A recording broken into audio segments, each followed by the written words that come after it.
Hey guys, it's Maddie. This is my 27, 28, and 29 week update.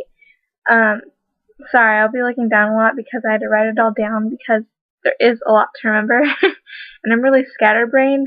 So, I have been for a while, so I had to write it all down to remember it. Um, First off, I don't know if I told you guys, but I had an ultrasound on. No, I don't think I told you guys. I don't think I made an update. But I had an ultrasound on August 17th. That was a Friday, and I had my the ultrasound person. I had him look at everything again because when I had an ultrasound before that, they told me that she was measuring a little bit small. So I had them measure her again, and they did say that she was measuring small again. Like, her head was measuring fine, and but her stomach was measuring a little bit tiny. So they told me, since I was 29 weeks at that appointment, they told me that she was measuring, like, her whole body was measuring, I think they said 25, almost 26 weeks. So that's 2 weeks, 26, no. They told me she was measuring 26 weeks, so that's like 2.5 weeks. Yeah, like 2.5 weeks behind, and then her stomach was also measuring smaller, like a week behind that. So she's a really small baby and not measuring what she's supposed to be measuring right now. But then they also measured her they looked at her umbilical cord to see if there's anything wrong with that, and they looked at it, and the umbilical cord, like, the flow is supposed to go like this, but it ended up being like really choppy and like cutting off, and there's supposed to be flow in between, like it's supposed to be flowing at all times, but hers was kind of chopping off. So they said that that's not supposed to happen. That's more like a human's kind of blood. It goes back and forth, but so they looked at that and said that that was abnormal, and the name for it is called intrauterine growth restriction. It used to be called retardation, but people were saying, like, oh, well, my baby's not retarded, they're just small. So they changed it to intrauterine growth restriction. So that's the name for what she has. And then they had me come back in for another ultrasound that Tuesday after that, and they looked at her cord again and said that it was getting a little bit better, like it wasn't so choppy. And so they said, okay, well, we're just going to have to keep you monitored for the rest of your pregnancy, like 2 times a week. So they told me I had to get a stress test, or two stress tests, and 2 ultrasounds each week. So they told me that, and then they also said that I needed to go get a steroid shot, which the name of the shot is a betamethasine, and it helps. It's like stuff that we produce in our lungs, and it helps the baby's lungs mature more.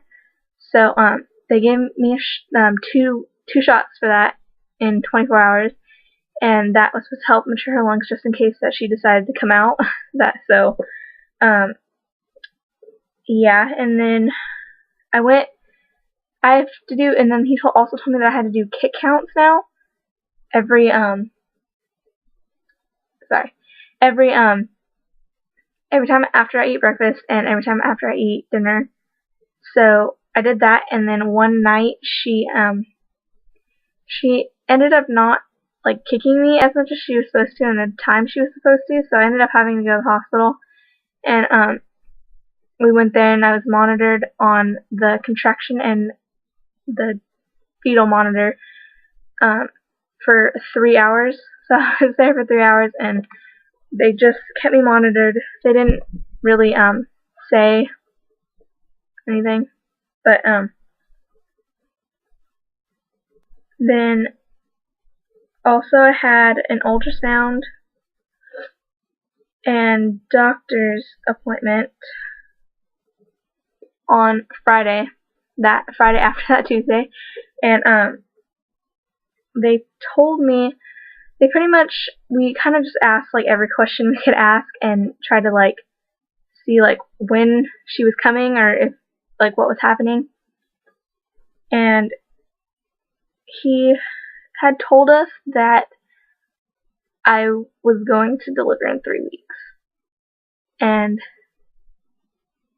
then he said he'd like to be proven wrong, but he's pretty much said 3 weeks. But if she decided to like keep being healthy and stay in there, that he still wouldn't let me go past 36 weeks, and we would have to take her out at 36 weeks. And so I'd either be delivering 32.5 weeks or 36 weeks for sure. So she's going to be here really soon since I am going to be 30 weeks on Wednesday. So, yeah, there's not much time for her in my stomach anymore. But then he also straight up told me that I'm going to have C-section, and like even if I were to go into labor, that the chances of me, sorry, people keep walking past the car. The chances of me having a C-section are like, there's like no chance for me to actually deliver her, because she's already compromised so much with her cord and the placenta and everything. So they said it would be just too much for her. So I will be delivering her via C-section, which is kind of disappointing, but you have to do what you have to do. And they told me that depending on when I deliver is how long she'll stay in the NICU. If I deliver in 3 weeks, which I'd be 32.5 weeks, she'd probably be staying in the NICU till her due date. And if I were to deliver, like keep her in there and deliver at 36 weeks, then like depending on her lungs, which will probably be developed by then, she probably won't even have to stay in there. If she were, it wouldn't be like more than a week probably. And the ultrasound tech, or the ultrasound person, told me that she was already head down. So I don't know, it's kind of sad to hear that too, because she's already like wanting to come out that way, and she just can't. She also told me that she on that Friday, August 17th, she weighed 1 pound and 11 ounces, like their chart thing said that. So by now she probably weighs a full 2 pounds, but